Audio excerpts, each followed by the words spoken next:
Hello friends, मैं Hardik Bhatt. Welcome to rise to success now. हमारे आसपास में बहुत अलग अलग तरह के बिजनेस एग्जिस्ट करते हैं। कुछ प्रोडक्ट बेस होते हैं, कुछ सर्विस बेस होते हैं, और हर बिजनेस में अलग अलग डिमांड होती है। किसी में टाइम, एफर्ट, एनर्जी, पैसा या उसका कॉम्बिनेशन अलग अलग वेरिएंट में लगता है। किसी में हो सकता है पैसा ज़्यादा लगता हो, किसी में हो सकता है आपका टाइम ज़्यादा लगता हो, बट वो डिपेंड करता है कि आप कौन सा फील्ड चूज करते हो। तो आज हमारे साथ बहुत ही इम्पोर्टेंट और बहुत बड़ी शख्सियत हमारे साथ है, जिन्होंने 34 इयर्स प्लस का एक्सपीरियंस है उनका मैन्युफैक्चरिंग का। यस, मैं बात कर रहा हूँ, हमारे साथ आज जगदीश पटेल जी है। नमस्ते जगदीश सर। नमस्ते। जगदीश सर की मैं बात करूँ तो यूनिवर्सल मेडिकैप लिमिटेड के ओनर है, और जिन्होंने आज ये डेब्ट फ्री कंपनी बनाई है। 400 करोड़ से ज़्यादा का वैल्यूएशन कंपनी का पहुंचाया है और एक अलग विजन से काम कर रहे हैं। So welcome sir to our show. और आज हम जानना चाहेंगे आपके एक्सपीरियंस से हमारे यूथ को क्या इंस्पिरेशन मिलेगी।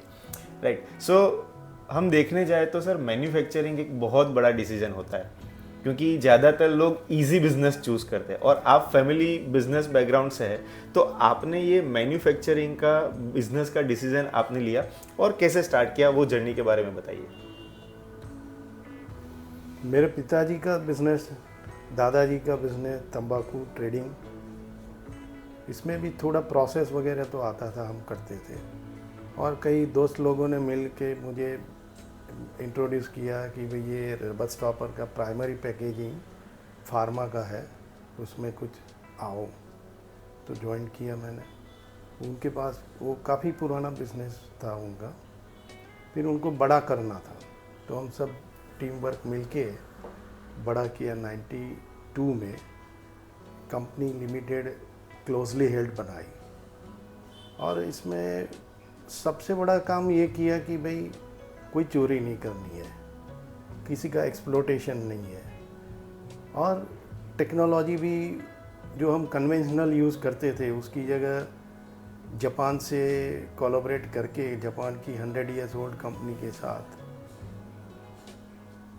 ये टेक्नोलॉजी नो हाउ लिया और वर्ल्ड बेस्ट क्वालिटी बनाना चालू किया। जापान के साथ कंपनी के साथ कोलैबोरेशन करने का पर्पस और वहां से आपका विजन क्या था?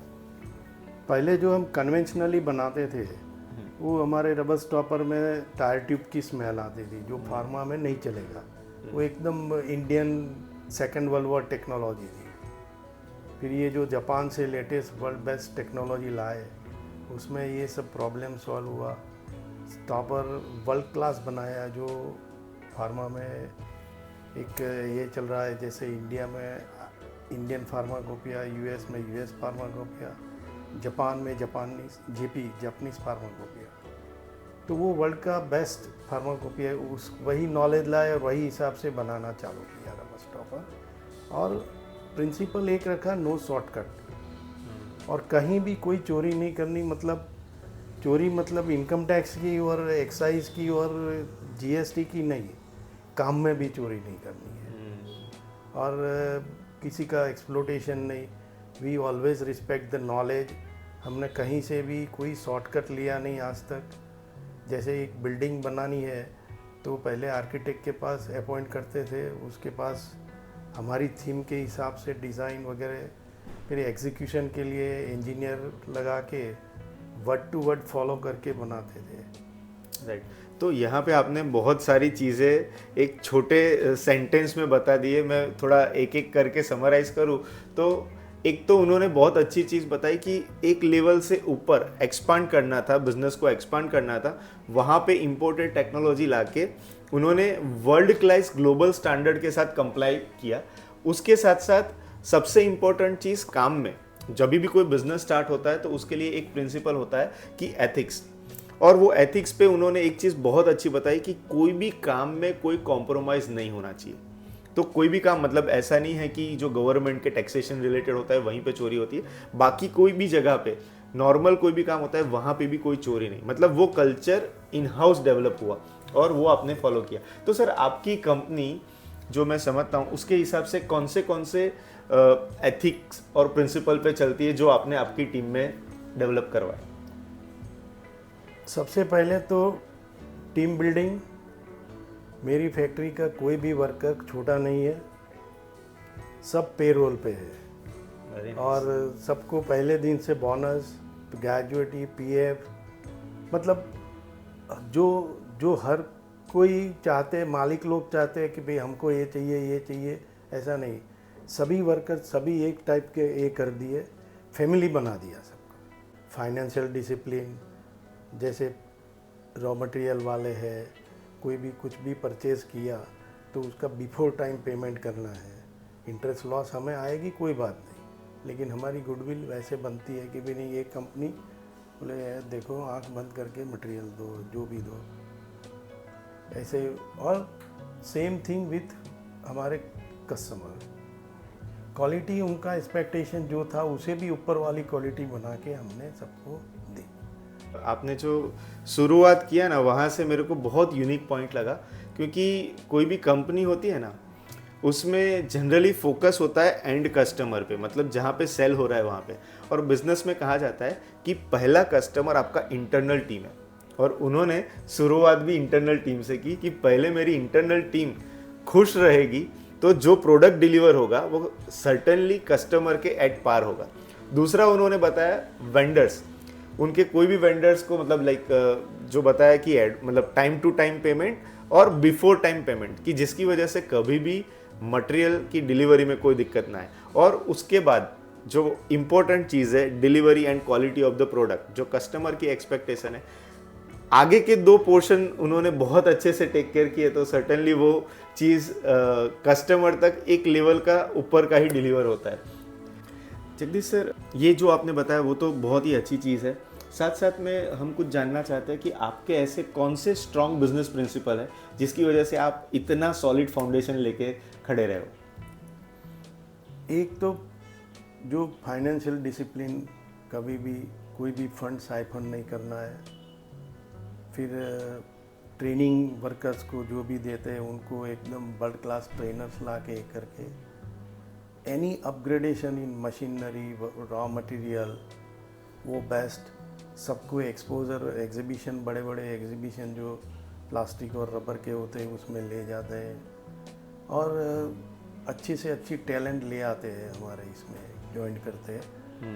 इथिक्स को कभी भी, जैसे मैं एक सिंपल बोल रहा हूँ कि भी हमारे बच्चे भी है, हमारे आए हैं सेकंड जनरेशन, तो इनको बताता हूँ अपना प्योर मिल्क है, उसमें छाछ के बूंद नहीं गिरने चाहिए, बस व्हाट मे कम। वो हमारा एक सिंपल ये है कि भाई वेरी नाइस, कोई इधर उधर मत करो। हर्षद मेहता के टाइम में हमने 3 करोड़ की जगह 1.5 करोड़ की इक्विटी करके क्लोजली हेल्ड लिमिटेड किया था, जो आज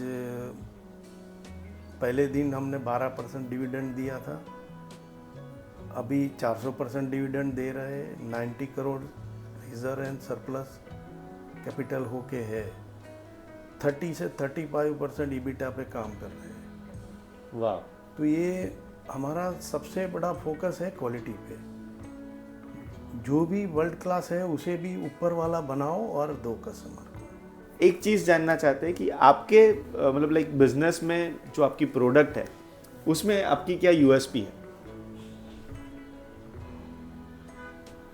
भाई ये यूएसपी जो इंग्लिश वर्ड है, मैं सिंपल हमारी लैंग्वेज में बताता हूँ कि वर्ल्ड का बेस्ट प्रोडक्ट बनाओ। जैसे मेरे डायमेंशन में वो मुझे मेरे ड्राइंग देते हैं कस्टमर, बोलते प्लस और माइनस 200 माइक्रोन टॉलरेंस रखो, हम लोग 40 माइक्रोन टॉलरेंस में बना के देते। वाह। मतलब जो क्वालिटी का गेट है एकदम छोटा रखा है, वेरिएशन मिनिमम, और हर टाइप से उसको एकदम टॉप वाली चीज़ बनानी है।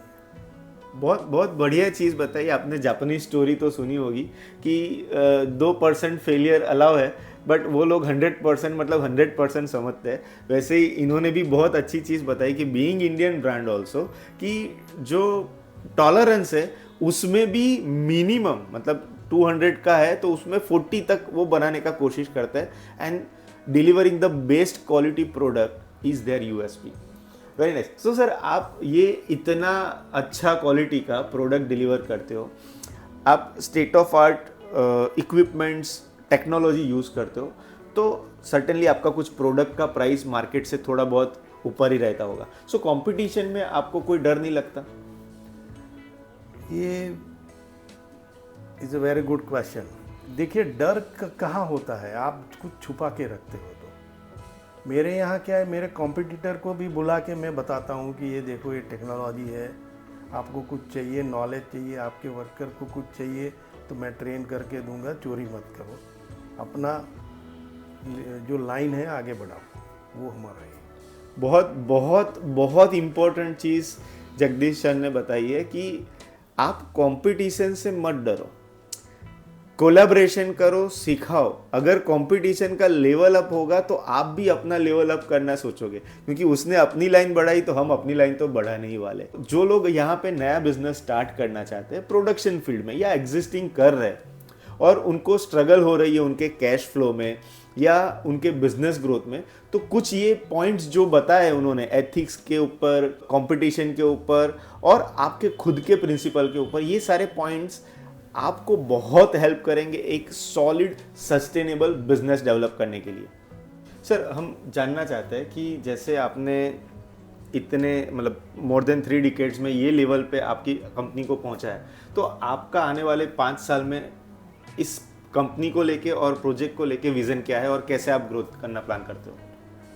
5 साल में हम लोग अभी जैसे 80 करोड़ की टर्नओवर कर रहे हैं, तो 5 साल में 250 करोड़ की टर्नओवर का टारगेट रखा है। तो last year we appointed CEO और ये ट्रांसफॉर्मेशन का ये कर दिया कि भाई ऑल प्रोफेशनल मैनेजमेंट के लिए वे आउट कर दिया। We will be only directors, all day to day business will conduct by professionals. अब जैसे आप ऑलमोस्ट 3-4 गुना आपका ग्रोथ आने वाले 5 साल में प्लान कर रहे हो, तो उसके लिए आपका प्रोडक्शन कैपेसिटी, स्पेस और वो सब का रिक्वायरमेंट रहेगा, तो उसके लिए आपका कैसा प्लानिंग है? वो सब ऑलरेडी हमने फाइनल करके 2 साल पहले ही बना दिया है। वाह। फैसिलिटी भी अपग्रेड कर दी है, फैसिलिटी यूरोपियन स्टैंडर्ड से बना दी है पूरी, उसमें प्रोडक्शन कैपेसिटी भी बढ़ा दी है। सो मेरे वर्कर भी ट्रेन होकर तैयार हो गए, अभी जस्ट टेक ऑफ का टाइम है। मतलब आपके पास इन हाउस सफिशिएंट कैपेसिटी है to reach 250-240 crore. Very nice. तो यहाँ पे अगर आप अपने बिजनेस का एक्सपांशन का प्लान कर रहे हैं, तो एक बहुत अच्छी चीज़ बताई कि वेल इन एडवांस उन्होंने प्लान किया स्पेस का, प्रोडक्शन कैपेसिटी का, इन हाउस टीम ट्रेनिंग का, वो तो साथ में किया ही किया। अगर 3 गुना ज़्यादा प्रोडक्शन हो जाता है, 4 गुना ज़्यादा प्रोडक्शन होता है और उसमें जो प्रोफेशनल जो एजेंसीज चाहिए मैनेजमेंट के लिए, वो भी एडवांस में प्लानिंग कर दिया। सो क्या होता है ना कि आज मैं ये लेवल पे हूँ और ये लेवल को मैनेज करने के लिए एक लेवल की स्किल टैलेंट चाहिए, बट यहाँ से मेरे को ये लेवल पे जाना है, तो आइडेंटिफाई करना बहुत ज़रूरी है कि ये गैप कैसे फुलफिल हो, और वो भी एक गट्स होता है। बहुत अच्छा लगा सर आपके जो एक्सपीरियंस के हिसाब से और आपके जो कंपनी के ग्रोथ, और मैं ऐसा बोलता हूँ स्टेबल सॉलिड सस्टेनेबल ग्रोथ, क्योंकि यहाँ पे आप समझो कि 90 करोड़ प्लस का फिजिकल एसेट उन्होंने बनाया, कंपनी को 12% डिविडेंड से 400% डिविडेंड तक पहुंचाया, तो वो एक अपने आप में बहुत बड़ी चीज़ होती है अपने शेयर होल्डर्स के लिए भी। तो आप ये जो आपकी जर्नी की सक्सेस है, उसमें आपकी ऐसी कौन सी स्किल कि जिसको आप क्रेडिट देना चाहते हो कि ये स्किल की वजह से मैंने ये बिजनेस को ये लेवल तक पहुंचाया? स्किल तो खैर कोई इतनी बड़ी चीज़ नहीं है, लेकिन जो बेस सॉलिड बनाया, इथिक्स को जो पकड़ के रखा और सब लोगों को साथ लेके पूरा टीम वर्क, ये कोई मेरे अकेले का काम नहीं है, मेरी पूरी टीम का काम है। 400 लोग काम करते हैं हमारे साथ, वो 400 लोगों के एफर्ट्स है इसमें से। Very nice. तो अगर आप पॉइंट नरेट करो ना, तो 3 पॉइंट बताए, एक डिसिप्लिन, एक पीपल मैनेजमेंट और एथिक्स। ये तीनों चीज़ें जिसने ये यूएमएल को एक सॉलिड फाउंडेशन दिया। हमारे साथ बहुत सारे हमारे बिजनेस ओनर्स या यंग एंटरप्रेन्योर्स हमारे ये चैनल को देखते हैं। बहुत सारे लोग ऐसे हैं जो मैन्युफैक्चरिंग प्लांट, प्रोडक्शन प्लांट में आना चाहते हैं, और आपके जैसी एक स्टेबल सस्टेनेबल ग्रोथ अचीव करना चाहते हैं, तो उनके लिए आप क्या एडवाइस करेंगे कि ये स्टेप करोगे तो आपको सक्सेस मिलेगा? जैसे हम लोगों ने किया कि भाई एक तो आप जो आपका स्ट्रक्चर है वो ठीक करो। आजकल नॉर्मल लोगों को दिमाग में एक चीज़ है, मैं पार्टनरशिप नहीं करूँगा, मुझे धोखा होता है, मुझे प्रॉब्लम होता है। नहीं, आप पार्टनरशिप मत करो, आप लिमिटेड करो, एक बड़ा प्लेटफॉर्म करो, सबको शेयर दो, सबको साथ में लो और आगे बढ़ो। ये फाइनेंस में। बाकी रहा तो आप बिजनेस में फोकस कहाँ करेंगे? आप कुछ भी चीज़ बना सकते हैं, उसको अच्छी तरह वो उसके कंज्यूमर के पास पहुँचाना, वो सबसे बड़ी बात है। और कंज्यूमर को क्या चाहिए वो बनाओ। हम बना के बेचने जाएंगे तो ये इतना ये नहीं चलेगा। उसकी ग्रिप पकड़ो, उसकी रिक्वायरमेंट समझो, और कोई भी कुछ भी बिजनेस करो, ये इथिक्स पकड़ के रखोगे, आप पूरा रूट कॉज में जाएंगे, सब्जेक्टिव होंगे, तो ज़्यादा प्रिंसिपल रखेंगे तो ज़्यादा कुछ खून बहाना नहीं पड़ेगा। खून पसीना लोग बोलते हैं, मेरे कई दोस्त बोलते हैं, तुम मुझे पूछते भी है कि आपने बहुत मेहनत की। नहीं, ये सब करने से मेहनत कम हो जाती है और आप अच्छी तरह ग्रोथ कर सकते हैं। Very nice. बहुत बहुत इम्पोर्टेंट लर्निंग बताई कि सबसे इम्पोर्टेंट आप मार्केट की नीड आइडेंटिफाई करो। आपको जो पसंद है वो करने की ज़रूरत नहीं है, मार्केट को चाहिए वो काम करो, वो इम्पोर्टेंट है। प्रॉपर आपका फाइनेंस स्ट्रक्चर की जो बात की, आप कौन सी कंपनी बनाना चाहते हो, आप प्राइवेट लिमिटेड करना चाहते हो, पब्लिक लिमिटेड करना चाहते हो, क्लोजली लिमिटेड करना चाहते हो, जो भी स्ट्रक्चर आप डिफाइन करते हो वो प्रॉपर करो। जहाँ पे लगे आप टेक्नोलॉजी के साथ कोलैबोरेशन करो, जो भी आपके बिजनेस में ग्रोथ में पार्टिसिपेट होते हैं उनके साथ कोलैबोरेशन करो। तीसरी इंपॉर्टेंट चीज़, एथिक्स में कॉम्प्रोमाइज़ मत करो। जहाँ पे एथिक्स में कॉम्प्रोमाइज़ होता है ना, तो वहाँ पे क्या होता है, सर ने एक बहुत अच्छी चीज़ बताई थी, सर वो थोड़ा नरेट करेंगे कि एम्प्लॉई जो खाता है ना वो क्या करता है और जो ओनर खाता है वो क्या करता है? मैं एक बता रहा हूँ कि नौकर चोरे नफो जाए और मालिक चोरे मुड़ी जाए। यहाँ पे इम्पोर्टेंट चीज़ है, अगर आपका जो कर्मचारी है या प्यून है, अगर वो चोरी करता है ना, तो शायद हो सकता है कि आपका मतलब प्रॉफिट में से नुकसान होगा। बट अगर आप ओनर हो और आप चोरी करते हो तो आपका प्रिंसिपल में लॉस होगा। ये बहुत इंपॉर्टेंट लर्निंग यहाँ पे मेरे को भी सीखने को मिला था। तो वो चीज़ एथिक्स में आता है। ऐड करूँ थोड़ा? Yes yes please. हम लोग ये जब बातें कर रहे हैं उसका मतलब होता है ओनली फाइनेंशियल नहीं।